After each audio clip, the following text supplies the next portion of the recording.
মশা দাঁড়াবেন, আমার থেকে একটা ট্যাকটিক শিখে নেন। চলেন আমরা রেডি করি কিভাবে মশা দূর করা যায় ঘর থেকে।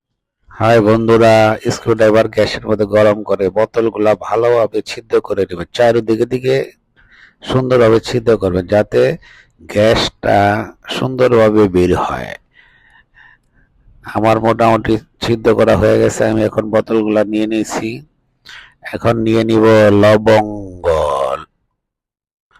লবঙ্গ নেওয়া হয়েছে, ন্যাপথলিন নিয়েছি। এখন নিব নিম পাতা। নিম পাতা, এই তিনটে উপাদান বোতলের ভিতরে ভালোভাবে ঢুকিয়ে দিবেন।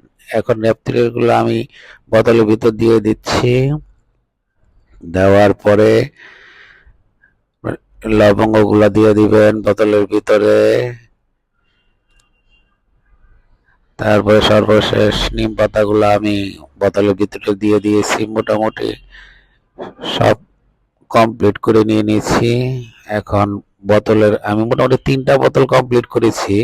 বোতলগুলোর ভিতরে সবকিছু উপাদান দেওয়ার পরে ভালোভাবে ঝেঁকে দিবেন যাতে গ্যাসটা চারিদিকে বেরোতে পারে। এভাবে সবাই ব্যবহার করবেন, মশা থেকে দূরে থাকবেন। প্রত্যেক ঘরের কোনায় কোনায় রেখে দিবেন। ভালো থাকেন, সুস্থ থাকেন। এইভাবে টেকনিকগুলো ব্যবহার করার পরে যদি ভালো লাগে সবাই এভাবে ব্যবহার করবেন। পাশে ফলো দিয়ে সবাই থাকবেন। ধন্যবাদ সবাইকে।